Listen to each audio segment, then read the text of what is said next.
Bonjour à tous, j'espère que vous allez bien. On se retrouve aujourd'hui pour travailler sur les homophones grammaticaux.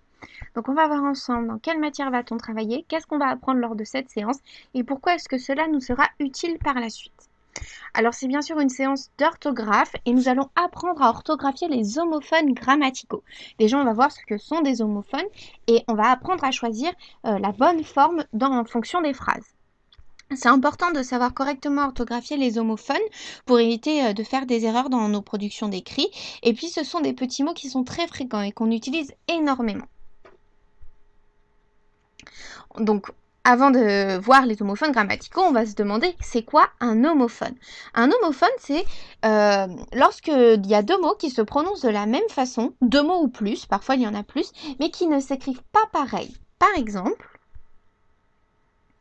ici, dans la petite image qui est dessous, il y a écrit « écrire sans faute » ou « écrire sans faute ». Ce n'est pas la même chose. Sans faute, le premier, c'est S-A-N-S. Écrire sans faire de faute, en faisant zéro, aucune faute.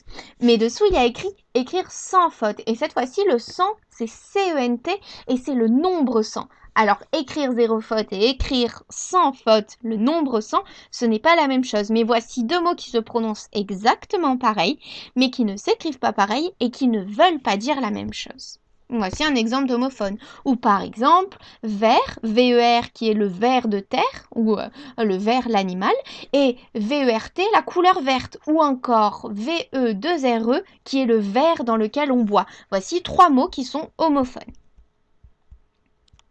Nous, on va s'intéresser aux homophones grammaticaux. On va s'intéresser d'abord au A et A. Comment savoir si on utilise le A sans accent ou le A avec accent? Alors déjà, il faut savoir que A sans accent, c'est le verbe avoir, au présent et à la troisième personne du singulier. Il a, ou elle a, ou on a. Pour savoir si c'est celui-là qu'on doit utiliser, on peut le remplacer par avait. Si on peut remplacer dans la phrase le A par avait, c'est que c'est le A du verbe avoir, le A sans accent. Alors que le A avec accent, c'est une préposition. Dans une phrase, on ne peut jamais le remplacer par avait. On va faire un exemple ensemble. Le garçon a ou a un chat. Comment savoir si on utilise le A sans accent ou le A avec accent? Eh bien, on essaye de le remplacer par avait. Le garçon avait un chat. Ça fonctionne, donc on doit utiliser le A du verbe avoir. C'est le verbe avoir. Le garçon a, le garçon possède un chat. Donc ici, on utilise le A sans accent. Mais dans l'exemple, je vais à la mer, est-ce que j'utilise le A avec accent ou sans accent? On essaye de remplacer par avait. Je vais avec la mer. La phrase ne veut rien dire, ça ne fonctionne pas. Donc, on utilise le A avec accent. Voici la méthode pour savoir si on utilise A ou A avec accent. On essaye de remplacer par avait. Si ça fonctionne, c'est le verbe avoir. Si ça ne fonctionne pas, c'est la préposition avec un accent. Voilà ce qu'il faut retenir. Si on peut remplacer par avait, on utilise le A sans accent. Si on ne peut pas remplacer par avait, c'est le A avec accent. Donc un petit exercice pour t'entraîner. Il y a plusieurs phrases et je te demande de les compléter avec A ou A avec accent ou sans accent. Et tu pourras retrouver la correction dans la description de la vidéo. Donc je te propose de mettre pause, de prendre une feuille ou un cahier de brouillon et de réécrire les phrases en remplaçant le A par la bonne écriture, avec ou sans accent. N'oublie pas la règle qui est de remplacer par avait. Si ça fonctionne, c'est le A. Si ça ne fonctionne pas, c'est l'accent. Donc je te laisse mettre pause et nous, on va continuer ensemble. On va voir un autre homophone qui est l'homophone EEST et ET. Comment savoir si on utilise l'un ou l'autre lorsqu'il y a et dans la phrase?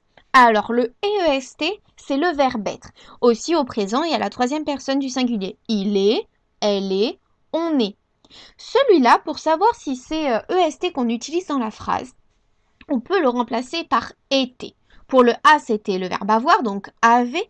Pour le et, c'est le verbe être, donc par été. Si ça fonctionne, qu'on peut le remplacer par été, eh bien c'est le verbe EST, c'est le verbe être. L'autre, le ET, c'est une conjonction de coordination. Donc ça, c'est un peu compliqué. Mais ce que tu dois savoir, c'est que si on peut le remplacer par et puis, eh bien c'est cette conjonction de coordination, c'est ET. Alors, on va essayer sur un exemple de phrase. On va essayer de mettre été, et puis on va essayer de mettre et puis, pour voir si on choisit EST ou ET. La fille est petite. Est-ce qu'on utilise EST ou ET? La fille était petite. Ça fonctionne. Donc ça veut dire qu'on peut mettre EST. C'est bien le verbe être. Parce que la fille et puis petite, ça ne fonctionne pas. Voilà la méthode pour savoir s'il faut utiliser EST ou ET. On essaye été, on essaye et puis. Si c'est été, c'est le verbe EST. Si c'est et puis, c'est ET.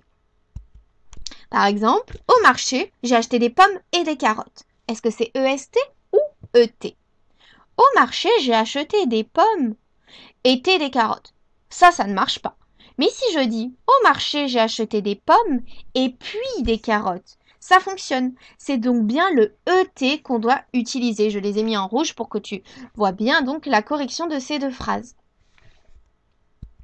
Donc tu dois te souvenir que si c'est EST, on peut remplacer par été. Si c'est ET, on ne peut pas, mais on peut le remplacer par et puis. Et je te propose donc un petit exercice pour t'entraîner avec ET ou EST. Il y a comme tout à l'heure des phrases que tu peux écrire sur ton cahier de brouillon ou sur une feuille volante en remplaçant les petits trous par ET ou EST. N'oublie pas la règle et pense bien à mettre pause sur la vidéo pour avoir le temps de faire l'exercice et de corriger en regardant la description de la vidéo. Et ensemble, on va voir un troisième homophone. C'est on et on.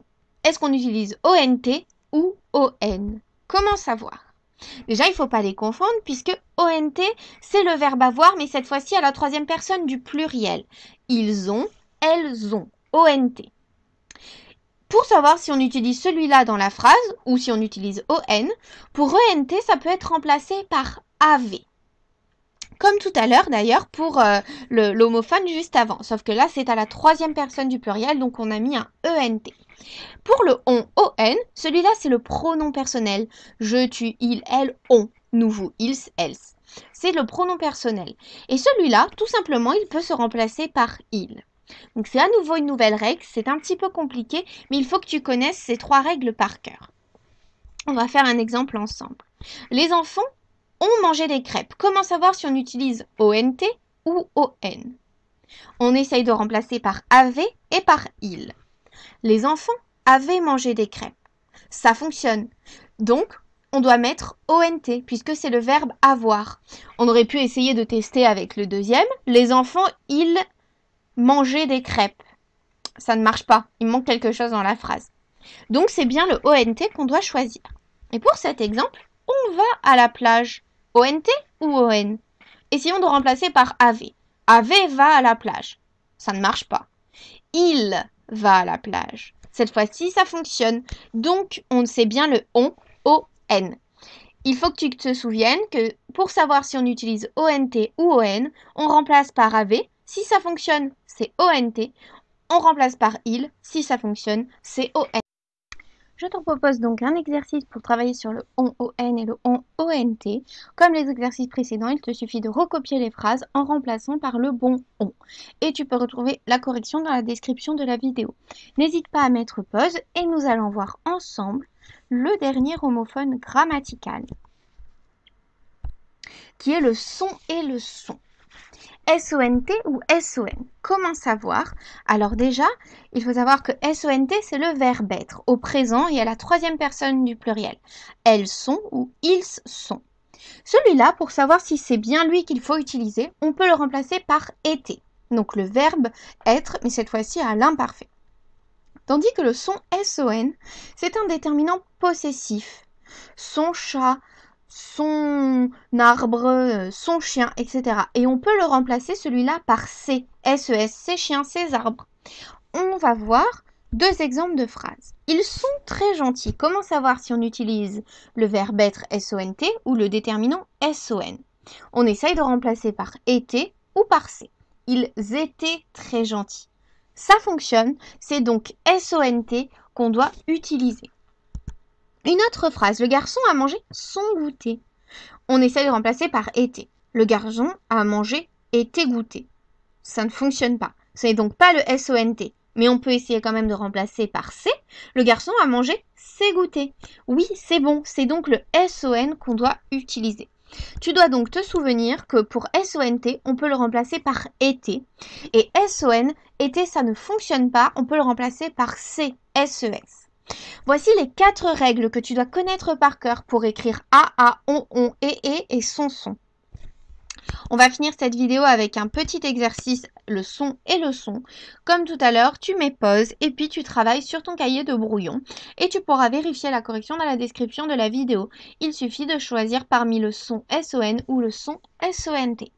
Ces 4 homophones grammaticaux sont très importants parce qu'on les utilise très souvent dans les phrases, dans les dictées, dans les expressions écrites et quand on écrit une lettre, etc. Il faut donc bien savoir lequel utiliser pour éviter les fautes d'orthographe.